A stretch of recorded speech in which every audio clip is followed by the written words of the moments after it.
Assalamualaikum warahmatullahi wabarakatuh. Alhamdulillah. Alhamdulillahirabbil alamin wa bihi nasta'inu ala umurid dunya waddin. Asyhadu an la ilaha illallah wa waliyus salihin wa asyhadu anna Muhammadan abduhu wa rasuluhu wa khatamul anbiya wal mursalin nabiyuna sallallahu alaihi wa ala alihi wa ashabihi wa man tabi'ahum bi ihsanin ila yaumiddin. Amma ba'd, para hadirin dan hadirat yang Allah Jalla Jalaluhu muliakan, kita tanpa lelah dan tanpa bosan-bosannya selalu memanjatkan puji syukur kepada Allah Subhanahu wa taala atas limpahan nikmat yang Allah berikan kepada kita, yang di antara nikmat terbesar itu adalah nikmat istiqamah, yang tentu istiqamah tidak akan bisa kita raih melainkan dengan taufik dan hidayah dari Allah Subhanahu wa taala semata. Itu yang pertama. Lalu kemudian yang kedua, istiqamah tidak bisa diraih kecuali dengan amal-amal saleh yang kita upayakan dan kita usahakan setelah taufik dan hidayah dari Allah. Sebagaimana perkataan para ulama dalam satu athar disebutkan, jika seandainya engkau melihat seorang melakukan satu amalan kebaikan, maka ketahuilah bahwasanya di balik satu kebaikan itu terdapat kebaikan-kebaikan yang lainnya. Karena satu kebaikan akan memanggil kepada teman-teman baik yang lainnya. Maka di antara cara kita istiqamah setelah taufik dan hidayah Allah adalah memaksakan diri dalam upaya kebaikan. Apapun kondisi kita, mau kita dalam kondisi lelah, dalam kondisi bosan, dalam kondisi sakit, kita paksakan diri untuk melakukan kebaikan karena kita yakin di balik satu kebaikan ada kebaikan-kebaikan yang menyertainya. Al-hasanatu tad'u ukhtaha. Satu kebaikan akan selalu memanggil kawan-kawannya yang baik. Dan ini selaras dengan firman Allah Subhanahu wa taala, "Walladzina jahadu fina lanahdiyannahum subulana." Siapapun yang berjuang untuk mencapai jalan kami, maka niscaya kami akan tunjukkan kepadanya jalan kami. Pasti. Para hadirin yang Allah muliakan, kita kembali kepada pembahasan kita dari kitab Ad-Da' wad-Dawa atau Al-Jawabul Kafi, dan kita di bagian akhir dari kitab ini yang mukhtasar, yang ringkasannya. Dan insya Allah sisa beberapa majelis lagi, mungkin 2 majelis insya Allah kita selesai dari buku ini biidznillah. Dan kita sampai pada pasal di halaman 82, halaman 82 di buku ringkasannya.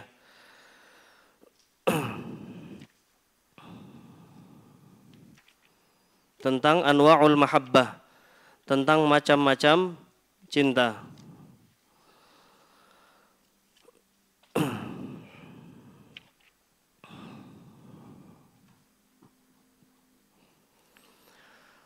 Telah kita jelaskan pada pertemuan yang lalu sekali ya, 2 pekan silam, kita sempat tidak bisa membahas. Kita jelaskan di pertemuan yang lalu, 2 pertemuan silam, bahwasanya pada pembahasan sebelumnya Al-Imam Ibnu Qayyim rahimahullah menjelaskan bahwasanya hakikat dari ibadah adalah mencintai Allah Subhanahu wa taala. Maka ibadah apapun yang kita lakukan akan menjadi hampa tanpa cinta.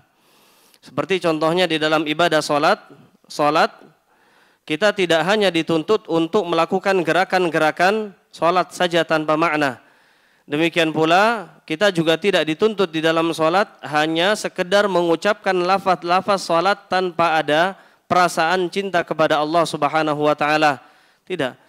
Bahkan ketika kita melakukan salat tanpa ada cinta, maka ibadah salat itu akan menjadi ibadah salat yang hampa. Makanya Nabi SAW menjelaskan bahwasanya seseorang di dalam salatnya dia tidak akan diberikan catatan kebaikan, pahala salat kecuali selaras dengan kegiatan hatinya. di dalam sholat. Sebagian orang ada yang diberikan pahala sholatnya 1/8 dari ibadah sholatnya. Sebagian ada yang diberikan 1/7, 1/6, 1/5. Demikian bahasa hadis. Sebagian orang melakukan sholat, la yu'talahu, tidak diberikan kepadanya kecuali thumunuha, 1/8. Wala subu'uha, 1/7-nya. Dan itu berdasarkan dengan gerakan hati di dalam sholatnya. Ketika dia sholat disertai dengan gerakan hati, dengan ibadah hati, dengan kecintaannya kepada Allah, maka sholatnya menjadi lebih bermakna. Sebaliknya, ketika ibadahnya kosong dari cinta kepada Allah, maka ibadah tersebut menjadi ibadah yang hampa. Karena itu Al-Imam Ibnu Qayyim menyebutkan sebelumnya, wal maksud, sama halaman yang sama, anna haqiqatul ubudiyah, bahwasanya hakikat ibadah tidak akan mungkin ada kecuali dengan cinta kepada Allah Subhanahu wa taala. Dalilnya firman Allah Subhanahu wa taala, walladzina amanu asyaddu hubban lillah. Orang-orang yang beriman ketika mereka melakukan praktek keimanan, ketika mereka beribadah kepada Allah dengan keimanan mereka, bagaimana kondisi hati mereka? Asyaddu hubban lillah. Mereka memiliki cinta luar biasa kepada Allah Jalla Jalaluh. Lalu kemudian kita juga jelaskan di pertemuan yang lalu bahwa cinta inilah yang menjadi motivasi seseorang dalam mencintai apapun yang dicintai oleh Allah Subhanahu wa taala. Dan ini bukti cinta kita kepada Allah. Sebagaimana seorang ketika jatuh cinta kepada kekasihnya, dia akan lakukan, dia akan perhatikan apa saja yang dicintai, disukai oleh kekasihnya. Dari makanan, dari tempat, dari minuman, dari pakaian, dari warna, sampai tata cara bicara, tata cara jalan. Dan dia akan melakukan apapun yang disukai oleh kekasihnya. Demikian pula ketika seorang jatuh cinta kepada Allah, beribadah dengan cinta kepada Allah, dia akan mencintai apapun yang dicintai oleh Allah. Bahkan cinta kita kepada Rasulullah sallallahu alaihi wasallam tidak mungkin ada sebelum kita cinta kepada Allah Subhanahu wa taala. Demikian pula cinta kita kepada sesama orang yang beriman tidak mungkin ada sampai kita mencintai Allah Subhanahu wa taala. Apa alasan kita mencintai saudara kita seiman? Apa alasan kenapa kita mencintai teman kajian kita? Jawabannya tidak lain dan tidak bukan hadis Nabi. Tidak lain dan tidak bukan adalah firman Allah Subhanahu wa taala. Tidak lain dan tidak bukan adalah hadis Nabi yang di sini dikutip oleh Al-Imam Ibnu Qayyim, siapapun yang mencintai karena Allah, membenci karena Allah, memberi karena Allah, mencegah karena Allah, maka dia telah menemukan kesempurnaan iman. Maka dia pun mencintai sesama mukmin karena alasan imannya, cintanya kepada Allah Subhanahu wa taala. Dan ini terakhir yang kita sampaikan. Sekarang kita akan membahas pasal baru yaitu tentang anwa'ul mahabbah. Yang artinya adalah macam-macam cinta. Kata beliau di sini, wa hahuna arba'atu anwa'in minal mahabbah. Di sini terdapat 4 macam cinta. 4 jenis cinta. Yajibut tafriqu bainaha, yang wajib bagi kita untuk membedakan antara satu dengan yang lainnya. Wa innama dhalla man dhalla bi'adami tamyizi bainaha, dan berapa banyak orang yang tersesat bahkan jatuh pada jurang kesyirikan. Apakah mungkin seorang jatuh pada jurang kesyirikan hanya karena cinta? Jawabannya mungkin. Makanya sebelumnya pernah kita sebutkan ada jenis syirik yang namanya syirik cinta mungkin terjadi. Makanya kata beliau di sini, dhalla man dhalla bi'adami tamyizi bainaha.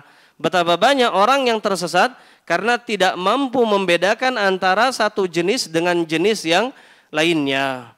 Jenis yang pertama kata beliau, ahaduha mahabbatullah, adalah mencintai Allah.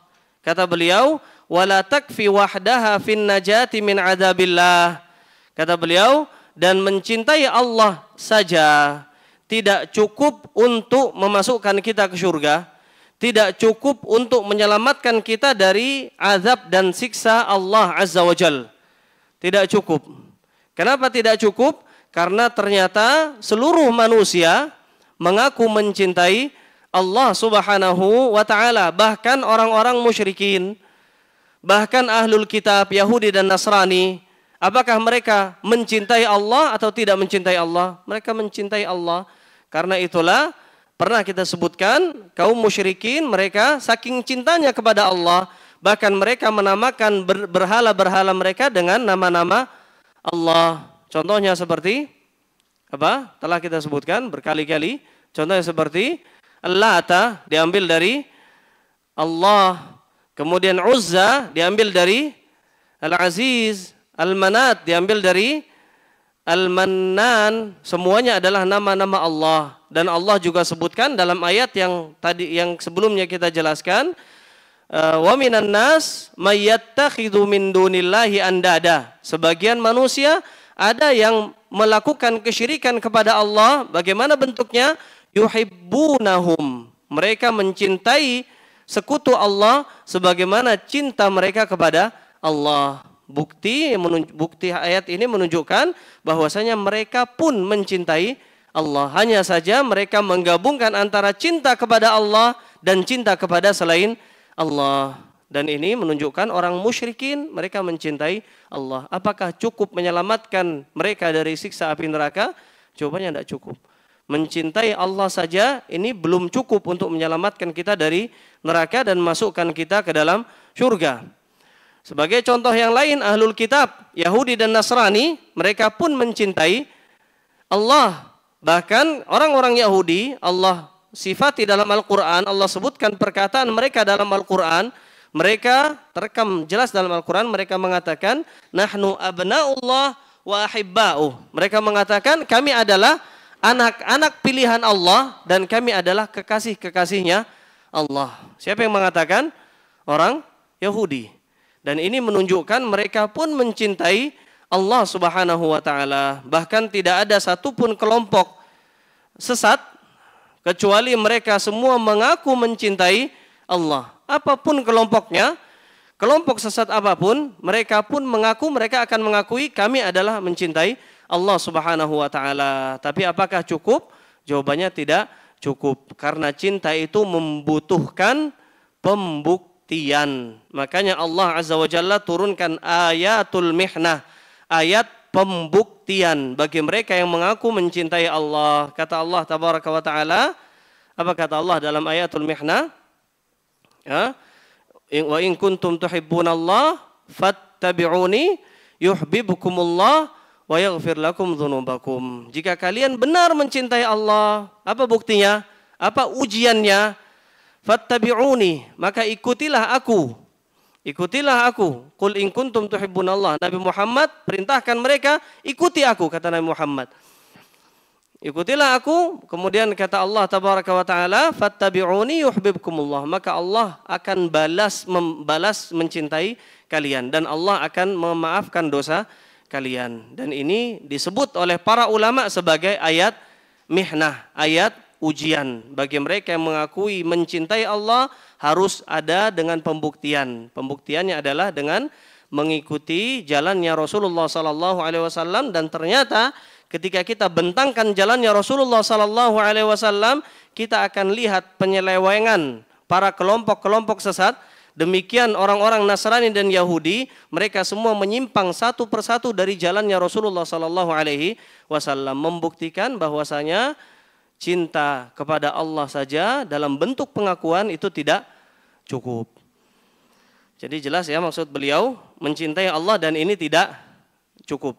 Kemudian yang kedua, tingkatan cinta yang kedua, jenis yang kedua, bukan tingkatan, jenis yang kedua adalah mahabbatu ma yuhibbullah wa hadhihi allati tudkhiluhu fil Islam. Jenis yang kedua adalah mencintai apa saja yang dicintai oleh Allah Subhanahu wa taala, dan inilah yang akan memasukkan seseorang ke dalam agama Islam dan yang akan mengeluarkannya dari kekufuran. Dan ini bukti seseorang menjadi bukti seseorang benar-benar mencintai Allah Subhanahu wa taala. Sebagaimana yang kita sebutkan permisalannya tadi, bahwasanya ketika seorang jatuh cinta kepada sang kekasih, dia akan mencintai apapun yang dicintai oleh kekasihnya.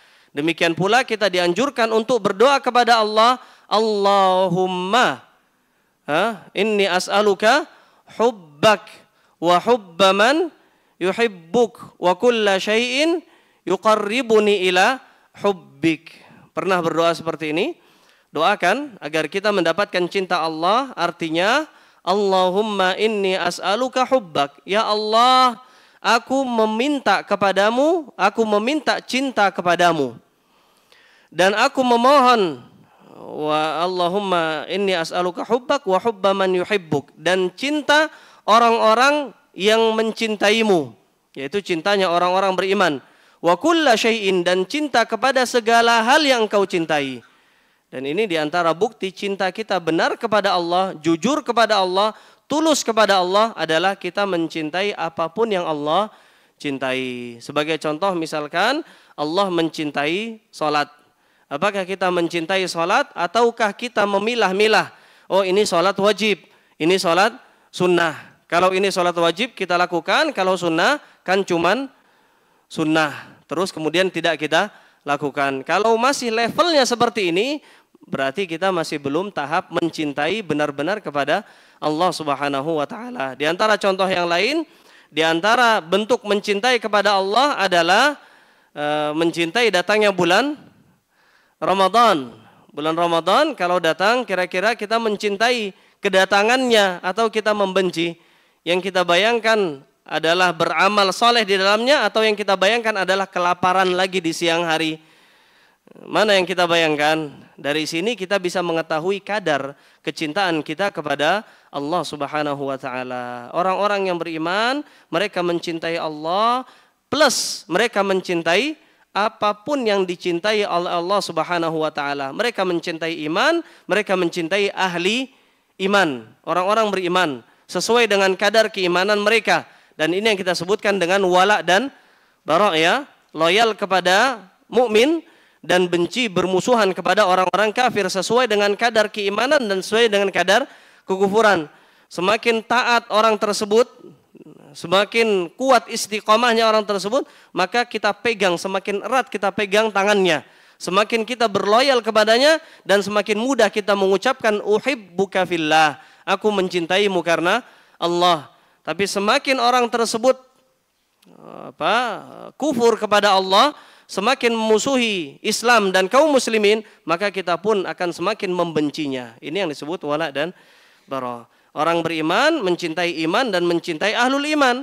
Dan orang yang beriman membenci kekufuran dan membenci ahli kekufuran, orang-orang kafir. Ini wala dan bara, akidah yang sudah mulai tergerus terutama di akhir zaman ini. Lalu kemudian di antara jenis yang lainnya adalah yang ketiga, al-hubbu lillah wa fillah. Al-hubbu lillah wa fillah. Dan ini kata beliau rahimallah, min lawazimi mahabbati ma yuhib.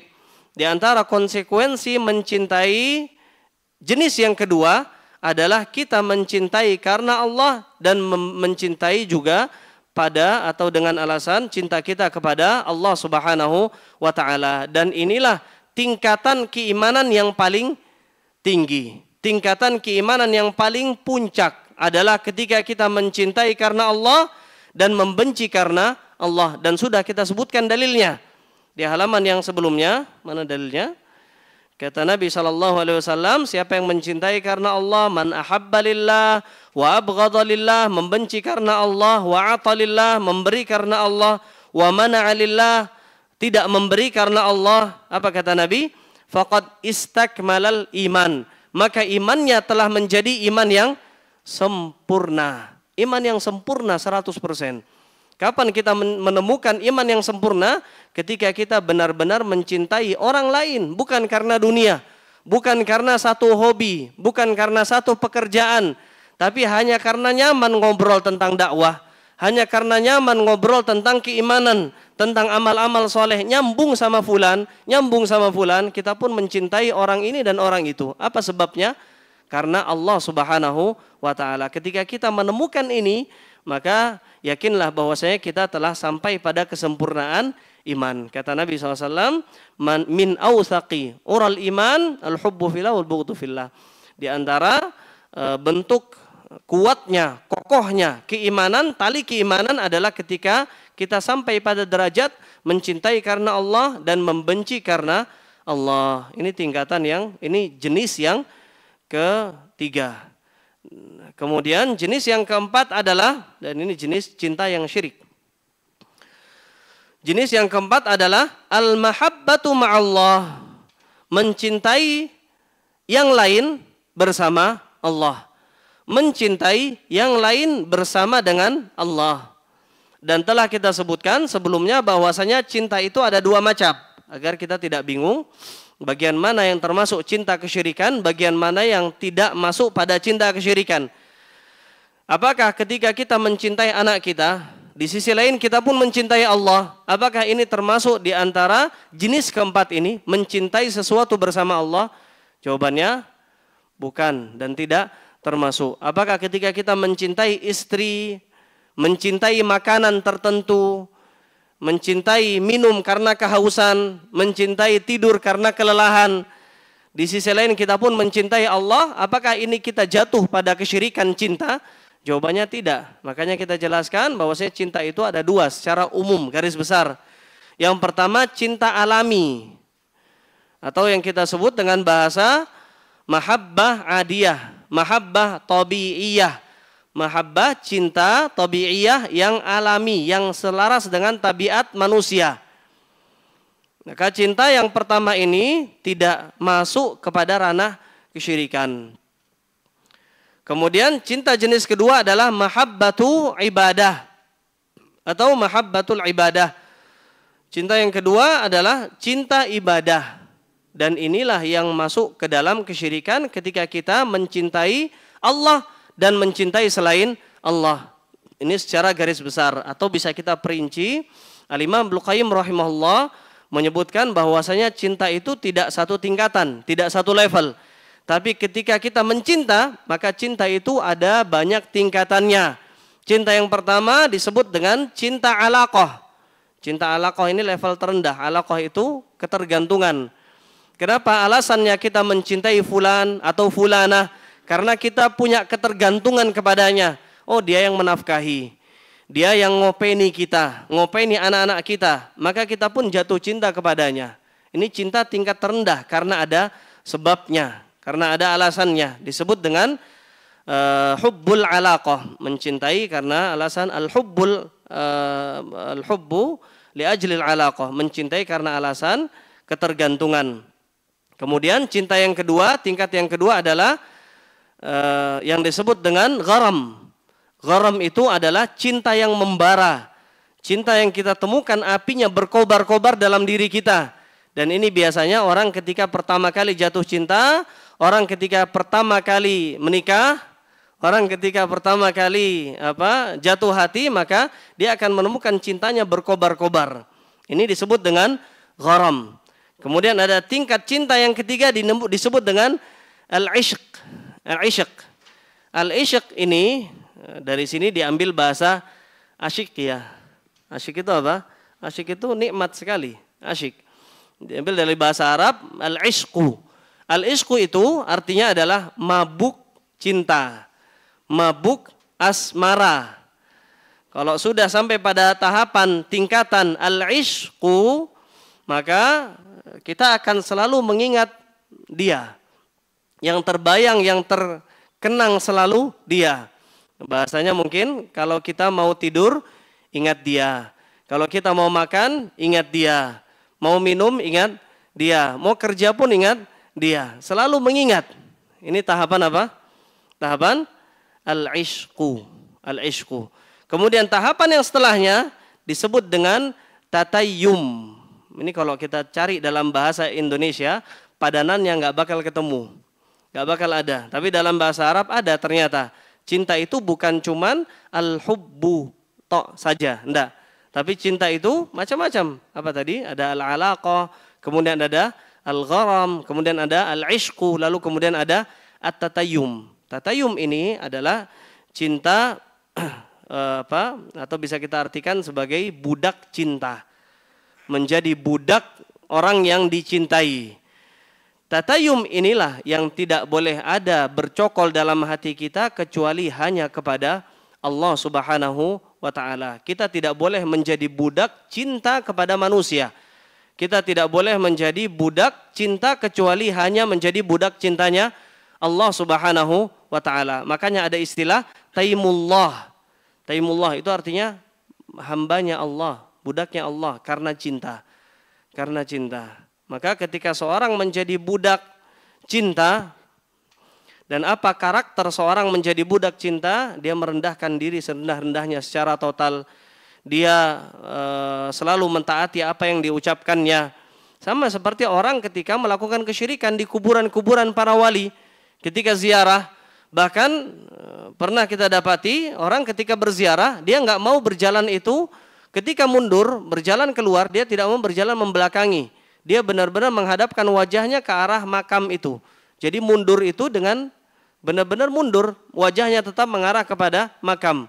Saking cintanya kepada penghuni makam, wali tertentu, kiai tertentu, atau seorang tertentu. Dia muliakan luar biasa, dia menundukkan dirinya seakan-akan dia budak cintanya. Maka cinta seperti inilah yang disebut dengan cinta syirik. Cinta yang syirik disebut dengan tatayum. Dan tatayum inilah yang tidak boleh ada kecuali hanya menjadi milik Allah Subhanahu wa ta'ala. Inilah yang disebutkan Al-Imam Ibnu Qayyim dengan jenis yang keempat, yaitu mencintai bersama dengan cinta kepada Allah. Inilah yang disebut dengan al-mahabbatus syirkiyah, disebut dengan cinta syirik. Lalu kemudian jenis yang terakhir, jenis yang kelima, mohon maaf bukan yang terakhir, jenis yang kelima, wa baqiya qismun khamisun, tersisa jenis yang kelima. Apa yang kelima? Laisa mimma nahnu fihi wa huwal mahabbatu tabi'iyah, yang tidak masuk dalam pembahasan. Ketika kita membahas tentang cinta syirik, kita tidak membahas tentang mahabbah tabi'iyah. Apa tadi mahabbah tabi'iyah? Cinta yang normal, cinta yang alami. Kata beliau rahimahullah, wa hiya mailul insan ila ma yulaimu tab'ahu. Dan ini adalah kecondongan seorang manusia, artinya ketika seorang cinta dengan cinta yang alami, maksudnya adalah kecenderungan seseorang kepada sesuatu yang sesuai dengan tabiatnya. Seperti misalkan kecintaan seorang kepada air ketika dia dalam kondisi haus. Ketika dia dalam kondisi panas, dia butuh air, maka dia cinta sekali sama air. Atau wal ja'i'u lit-ta'am, cintanya seorang yang kelaparan kepada makanan. Mahabbatun naum, mencintai tidur dalam kondisi lelah. Mencintai istri, mencintai anak. Kata beliau, fatil kala tudammu, maka cinta jenis ini tidak terhina. Cinta seperti ini tidak dicela. Illa idza alhat, kecuali kalau cinta jenis ini yang melalaikan kita dari mengingat Allah Subhanahu wa ta'ala. Dan inilah yang disampaikan Nabi, ad-dunya mal'unun mal'unatun mal'unun ma fiha. Kata Nabi SAW, dunia ini sepenuhnya tercela. Siapapun di dunia tercela kecuali zikrullah, kecuali zikir kepada Allah wa mawala, dan semua yang membantu kita untuk selalu mengingat Allah, seperti hadir kajian, seperti hadir lebih awal ketika sholat jamaah. Selain itu tercela. Termasuk diantara cinta kepada istri, cinta kepada anak, semuanya tercela kalau melalaikan kita dari zikir mengingat Allah Subhanahu wa ta'ala. Kemudian cinta tahap terakhir, yaitu disebut dengan al-khullah. Ini cinta yang paling puncak. Dan ada dua nabi Allah yang mereka semua dijuluki sebagai cintanya namanya khullah, pelakunya namanya Khalil. Pelakunya namanya Khalil. Dua nabi Allah yang disebut dengan Khalilullah. Siapa? Nabi Ibrahim dan Nabi Muhammad sallallahu alaihi wasallam disebut dengan Khalilullah. Maka jenis cinta seperti ini tidak boleh ada dua. Seorang ketika punya Khalil, maka dia harus mencintai Khalilnya saja. Tidak boleh baginya ada dua Khalil, tidak boleh. Makanya Nabi SAW mengatakan di sini, kata beliau, Innallaha takhadhani khalilan kama takhadha Ibrahim, atau dalam riwayat yang lain kata Nabi SAW, lau kuntu muttakhidan min ahlil ardi khalilan Kalau seandainya boleh dan diizinkan untukku untuk mencari kekasih lain dari penduduk muka bumi, maka aku akan mencari Abu Bakar sebagai kekasih, Khalil, kekasihku. Tapi ternyata tidak boleh. Khalil itu hanya untuk satu kekasih, yaitu Allah Subhanahu wa taala saja. Kata beliau di sini, wa hiya tatadammanu, dan cinta jenis al-khullah ini mencakup kesempurnaan cinta, wa nihayataha, dan kesempurnaan dan puncak cinta. Bihaitsu la yabqa fi qalbi muhibbin si'atun li ghairi mahbubihi.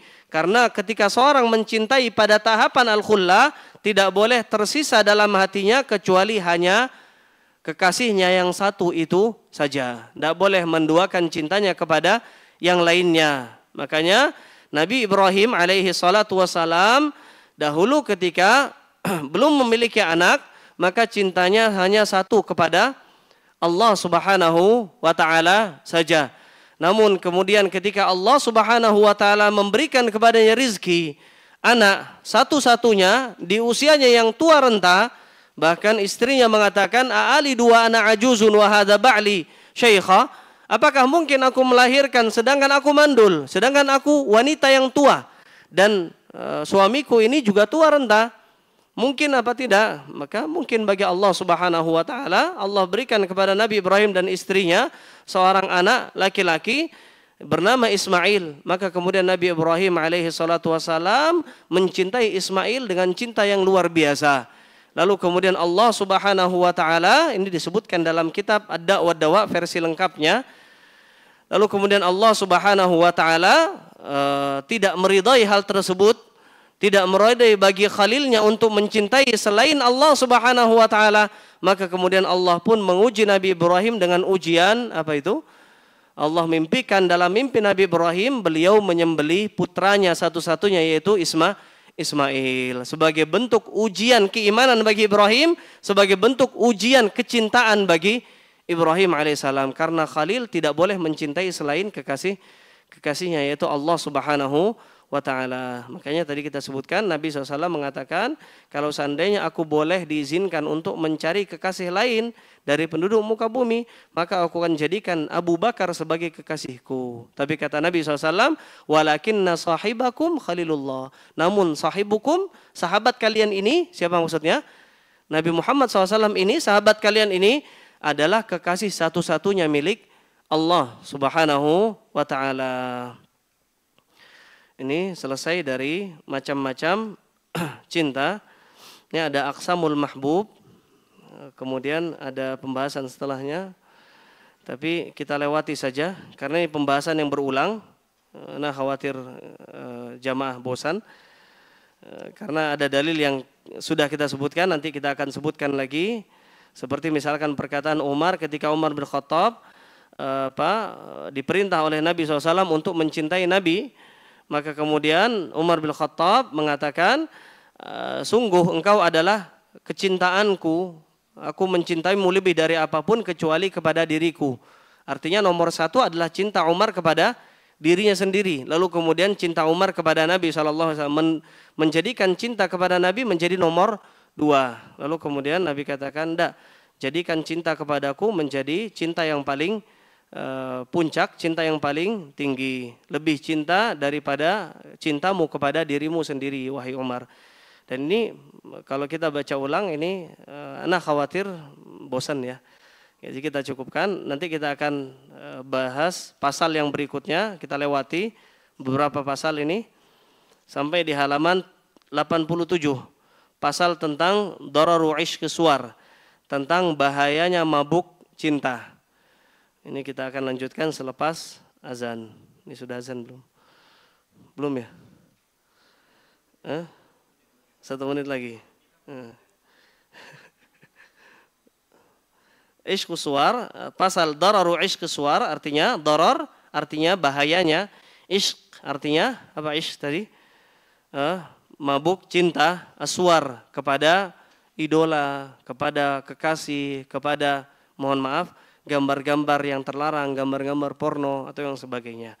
Kita akan sebutkan tentang bahayanya. Tentang pasal yang baru, tentang bahayanya mabuk asmara, bahayanya mabuk cinta kepada idola tertentu, kepada kekasih tertentu, atau kepada, mohon maaf tadi, kepada gambar-gambar yang tidak senonoh. Maka ini penting untuk kita bahas. Al-Imam Ibnu Qayyim rahimahullah di sini mengatakan, wa nakhtimul jawaba bi faslin muta'alliq bi 'ishqi suwar wa ma fihi minal mafasidil ajilah wal ajilah. Kita tutup jawaban ini. Jadi jawaban dari pertanyaan yang mungkin sebagian kita masih ingat, seorang pemuda yang datang kepada Imam Ibnu Qayyim lalu kemudian meminta dituliskan jalan keluar, meminta dituliskan solusi atas permasalahan yang pelik yang menimpanya, yaitu penyakit hati yang menjangkitinya. Dia mencintai seorang wanita dan semakin dia mengusir kecintaan tersebut akan semakin jatuh dia kepada kecintaannya kepada sang wanita. Saking sulitnya akhirnya dia pun datang kepada Imam Ibnu Qayyim untuk bertanya apa kiranya obat penawarnya. Maka kemudian Imam Ibnu Qayyim pun menuliskan buku yang judulnya apa? Ad-Da' wa Dawa, penyakit disertai dengan penawarnya, atau Al-Jawabul Kafi, jawaban yang cukup liman sa'ala 'anid dawa asy-syafi, bagi penanya yang ingin mencari obat penawar yang ampuh. Jadi itu kenapa dinamakan dengan dua nama tersebut. Maka beliau di sini mengatakan kita tutup jawabannya dengan penjelasan tentang bahayanya, betapa bahayanya mabuk asmara, wa ma fihi minal mafasidil ajilah wal ajilah, dan mafsadat yang ditimbulkan, maslahat dalam waktu, mafsadat dalam waktu dekat maupun dalam masa waktu yang panjang. Mafsadat dalam jangka waktu pendek maupun dalam jangka waktu panjangnya. Kata beliau, wa in kanat at'afa ma yadhkuruhu dzakir, meskipun kenyataannya berkali lipat jauh lebih dahsyat mafsadatnya dibandingkan dengan apa yang beliau akan sebutkan. Kata beliau, fa innahu yufsidul qalb, karena cinta atau mabuk asmara ini akan merusak hati. Maka kita selaku hadirin yang membaca kitab beliau, sungguh kita pun butuh kepada arahan semacam ini. Terlebih lagi fitnah yang ada di masa sekarang lebih beragam, lebih dahsyat dibandingkan fitnah di zaman dahulu. Kalau mereka dahulu, kalau pendahulu kita, orang yang hidup di masa lampau, mereka hanya hidup di satu alam. Mereka hanya hidup di satu dunia. Dibandingkan dengan kita yang hidup di dua alam, dua dunia. Di mana? Di dunia nyata dan di dunia fana. Bahkan sebagian kita lebih sering, lebih suka hidup di dunia fana dibandingkan dengan hidup di dunia nyata. Maka tentu godaannya berkali-kali lipat lebih dahsyat dibandingkan hidup di satu alam saja. Maka benar-benar kita butuh kepada nasihat Al-Imam Ibnu Qayyim rahimahullahu ta'ala ini. Dan beliau katakan bahwasanya mabuk asmara itu akan merusak hati. Kata beliau, wa idza fasadal qalbu fasadatil iradatu wal aqwal wal a'mal. Dan ketika hati seorang rusak, maka keinginannya untuk melakukan kebaikan pun akan rusak, akan kacau. Perkataannya pun akan rusak, perbuatannya pun akan rusak. Kenapa demikian? Karena kata Abu Hurairah, hati itu adalah malikul jasad. Hati itu adalah raja, pemimpin bagi seluruh anggota tubuh. Ketika hati benar, maka benar semuanya. Ketika hati rusak, maka rusak pula semuanya. Dan Allah sudah terangkan bahwasanya orang yang menjaga pandangan, sebab seorang mabuk asmara karena tidak bisa menjaga pandangan. Seorang yang menjaga pandangan, maka akan Allah jadikan hatinya bersih, suci. Qul lil mu'minin yaghuddu min absarihim wa yahfazu furujahum dzalika azka lahum. Kata Allah, katakan wahai Muhammad kepada orang yang beriman agar mereka menundukkan pandangan, agar mereka menjaga kemaluan. Demikian itu agar hati mereka semakin bersih. Azka lahum, artinya orang yang menundukkan pandangan, menjaga pandangan, hati mereka bersih. Sebaliknya, orang yang matanya, mohon maaf, jelalatan, matanya jelalatan, maka dia kemudian ketika sampai pada tingkat mabuk asmara, hatinya pun antum bisa bayangkan, hatinya akan kotor, hatinya akan menjadi hati yang rusak, sehingga dia tidak bisa berpikir lurus. Keinginannya pun rusak, ucapannya pun rusak, perbuatannya pun akan rusak karena sebab hati yang rusak. Wa fasada thaghru tauhid kama taqaddam, dan juga asas-asas tauhid dalam dirinya pun akan rusak. Asas dan pokok tauhid dalam dirinya pun akan rusak. Siapapun yang bermaksiat kepada Allah, maka tauhidnya akan berkurang sedikit demi sedikit. Dia mau atau tidak mau. Dia niatkan itu atau dia tidak niatkan. Dia mungkin niatnya hanya ingin bermaksiat, hanya ingin memuaskan kelezatan maksiat dalam dirinya saja. Hanya itu tujuannya. Tapi tanpa dia sadari tauhidnya akan terkikis sedikit demi sedikit. Makanya kata Nabi SAW, la yazni zani hina yazni wa huwa mu'min. Seorang ketika berzina, ketika dia dalam posisi berzina, maka keimanannya akan dicabut sedikit demi sedikit. Apakah dia kafir? Bukan itu maksudnya. Tapi keimanan tersebut akan berkurang, akan tergerus keimanannya karena maksiat. Demikian pula tauhidnya. Bisa antum bayangkan seorang ketika punya tauhid, ketika dia ingin bermaksiat, dia beriman bahwasanya Allah melihatnya, apakah mungkin dia bermaksiat? Jawabannya enggak. Maka ketika seorang ingin bermaksiat, dia mau tidak mau harus menyingkirkan sedikit demi sedikit tauhidnya. Di antaranya adalah keimanan meyakini Allah melihatnya. Maka dia akan mencoba meyakinkan dirinya bahwasanya dia tidak dilihat oleh siapapun. Kemudian dia baru bermaksiat. Mau tidak mau dia menyingkirkan sedikit demi sedikit tauhidnya. Makanya kata beliau di sini, fasada thaghru tauhid kama taqaddam, akan rusak pokok dan asas-asas tauhid karena kemaksiatannya sebagaimana yang telah disebutkan. Kata beliau, wallahu subhanahu wa ta'ala innama haka hadzal marad an ta'ifatain minan nas. Allah subhanahu wa ta'ala menceritakan bahwasanya penyakit ini menjangkiti dua jenis, dua macam manusia, dua kelompok, dua golongan manusia.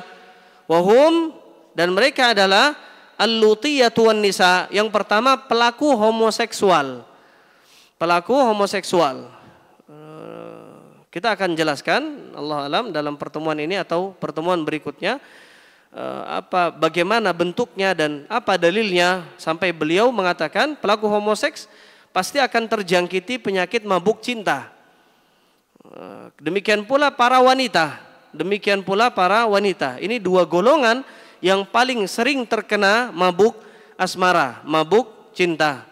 Di sini beliau ingin ceritakan tentang yang pertama, mabuk cinta yang dialami oleh para wanita. Yang mengalami mabuknya adalah para wanita. Yang terkena fitnahnya siapa?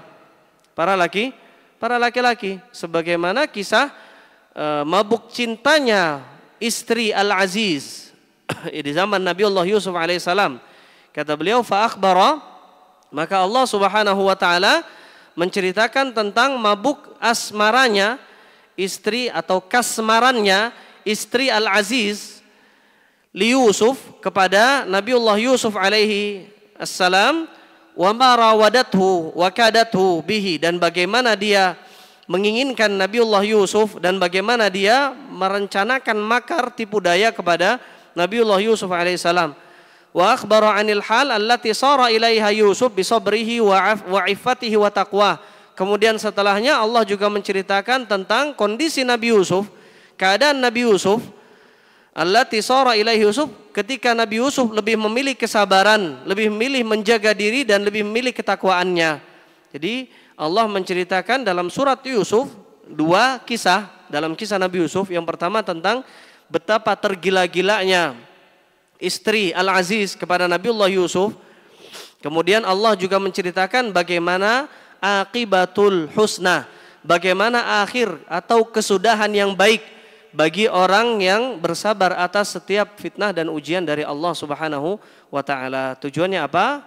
Yang pertama Allah ceritakan sebagai ibrah agar kita mewaspadai tempat-tempat fitnah seperti ini. Dan kita akan sebutkan bagaimana bentuk fitnah yang menimpa Nabiullah Yusuf. Di sini disebutkan ahaduha, ats-tsani, ats-tsalits, ar-rabi, al-hadi asyar, ada 11, ada 13 ujian yang menimpa Nabiullah Yusuf alaihissalam. Dan sekalipun jumlahnya banyak, Nabiullah Yusuf berhasil selamat dari ujian tersebut, tentu karena taufik dari Allah Subhanahu wa taala. Kenapa kita sebutkan satu persatu? Tujuannya agar kita menghindari satu persatu tempat fitnah ini, tempat ujian ini. Jadi ketika ada peluang untuk masuk ke dalam satu pintu, kita akan menghindarinya sejauh-jauhnya, mengamalkan firman Allah Subhanahu wa taala, wala taqrabuz zina. Janganlah kalian berzina, bukan. Janganlah kalian mendekati perzinahan. Di sini kita akan jelaskan. Kata beliau, la yasbiru alaihi illa man sabbarahullah. Bahkan kalau kita bayangkan ujian yang menimpa Nabiullah Yusuf alaihissalam tidak akan bisa dialami atau tidak akan bisa dirasakan oleh siapapun kecuali mereka yang mendapat kesabaran dari Allah Subhanahu wa taala. Bahkan Nabiullah Yusuf alaihissalam pun dalam ayat dalam surat Yusuf mengakui bahwasanya ujian tersebut sangatlah berat.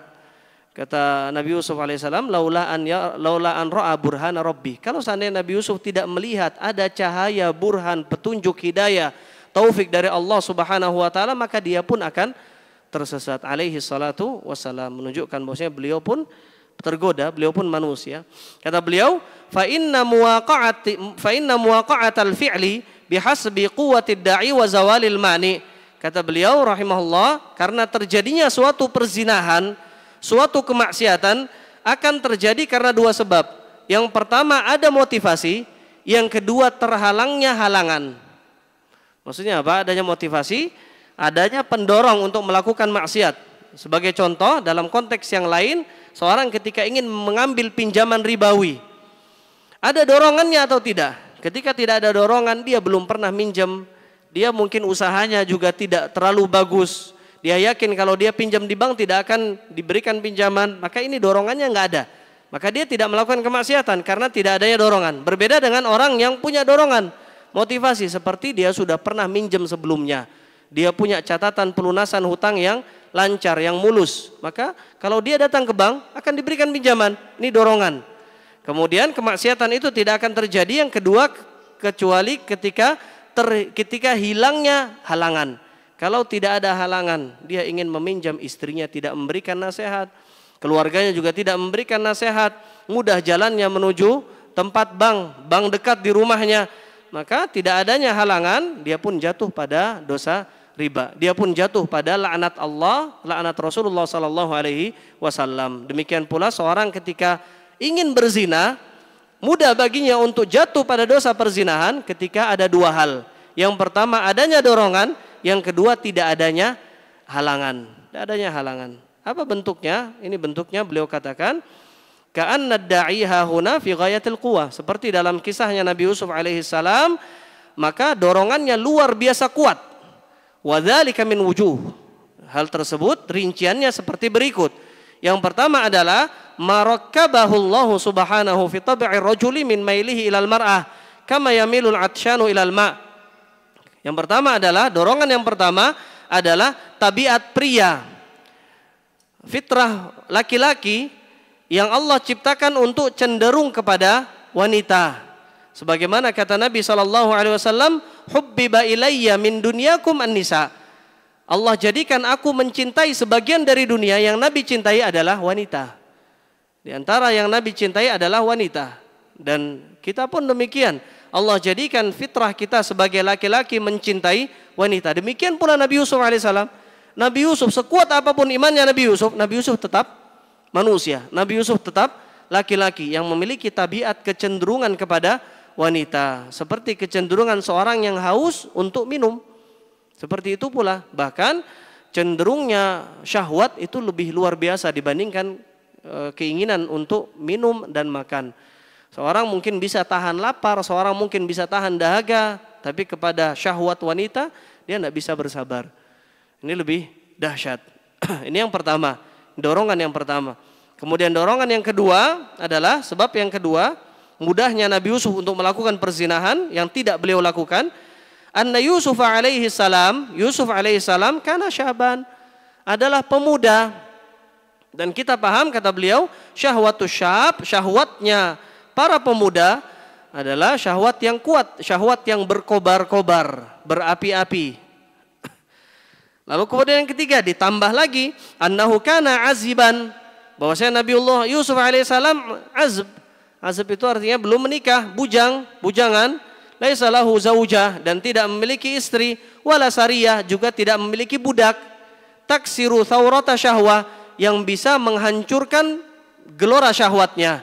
Berbeda dengan seorang ketika memiliki istri, maka kata Nabi SAW, fa innal ladzi biha kalladzi biha. Kata Nabi SAW, karena ketika seorang punya istri, maka hendaknya dia mendatangi istrinya di rumah. Ketika muncul syahwatnya, kenapa? Karena yang ada di wanita itu juga ada di wanitanya, juga ada di istrinya. Artinya, mohon maaf, gejolak syahwatnya bisa dilampiaskan. Sebagaimana dia ingin melampiaskan kepada wanita lain, jangan. Dia lampiaskan kepada istrinya. Jadi ini mengajarkan terutama kepada syab ya, kepada para pemuda untuk segera menikah.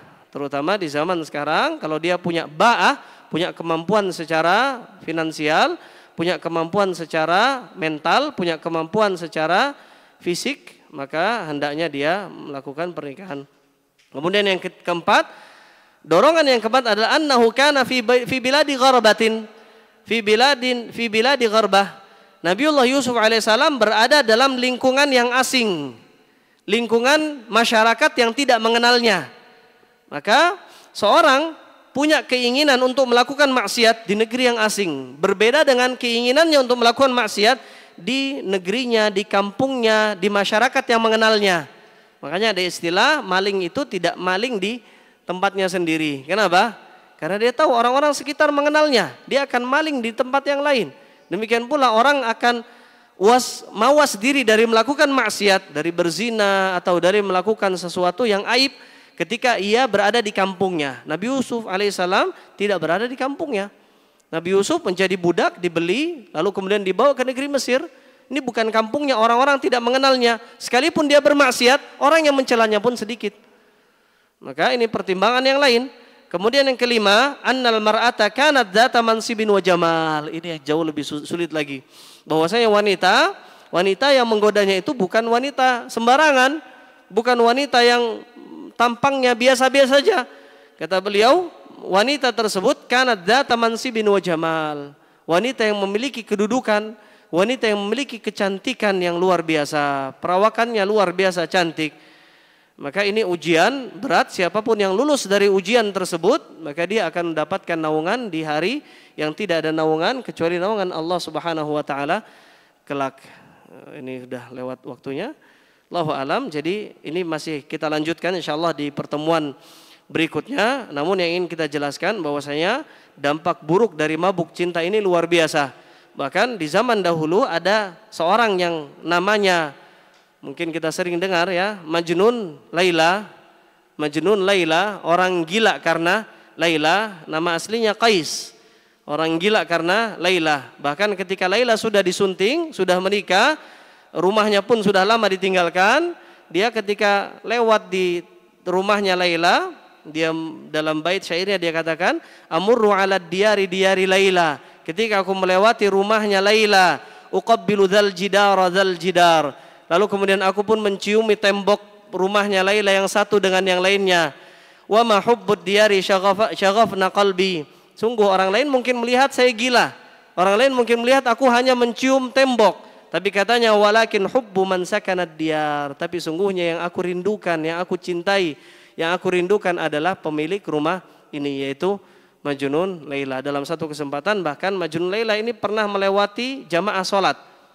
Dia nggak lihat saking rindunya dengan Laila. Yang dibayangkan semuanya adalah tentang Laila. Dia saking rindunya ini sampai tahap masukan isyq, tahap isyq ini. Orang saking rindunya pada Laila dia nggak lihat. Orang sholat jamaah dia nggak peduli, dia nggak lihat sama sekali. Dia lewat begitu saja. Kemudian dia lewat balik, dia pun dipanggil oleh orang yang melakukan sholat jamaah. Apakah engkau tidak melihat kami sedang melakukan sholat jamaah? Kenapa engkau tidak ikut sholat jamaah? Dia katakan, aku sibuk dengan kekasihku yaitu Laila. Kalau seandainya kalian sibuk dengan kasih kalian, sungguh kalian tidak akan melihat diriku. Apa maksudnya? Kalau seandainya orang-orang itu khusyuk hanya kepada Allah, hanya kepada kasihnya yaitu Allah Subhanahu wa taala, para jamaah sholat tidak akan mungkin melihat Majnun Laila ini lewat melintasi mereka. Jadi ini kisah tentang Majnun Laila, ya, kisahnya luar biasa, apalagi beliau adalah penyair. Jadi banyak bait syair beliau yang beliau kutip, beliau katakan, dan itu menjadi pelajaran untuk kita orang setelahnya. Allahu alam, ini yang bisa kita sampaikan. Tentu banyak kekurangan, kita mohon maaf. Dan juga kita mohon istighfar kepada Allah Subhanahu wa taala atas segala kekurangan, dan semoga Allah catatkan segala upaya kita, lelah kita, betapa kita sabar menahan kantuk kita dalam kajian malam hari ini. Insyaallah itu semua karena Allah, dan semoga Allah menggantinya dengan pergantian yang baik, dan Allah jadikan itu sebagai pemberat timbangan amal kebaikan kita di hari akhirat kelak. Amin ya rabbal alamin. Wa akhiru da'wana subhanakallahumma bihamdik asyhadu an la ilaha illa anta astaghfiruka wa atubu ilaik. Assalamualaikum warahmatullahi wabarakatuh.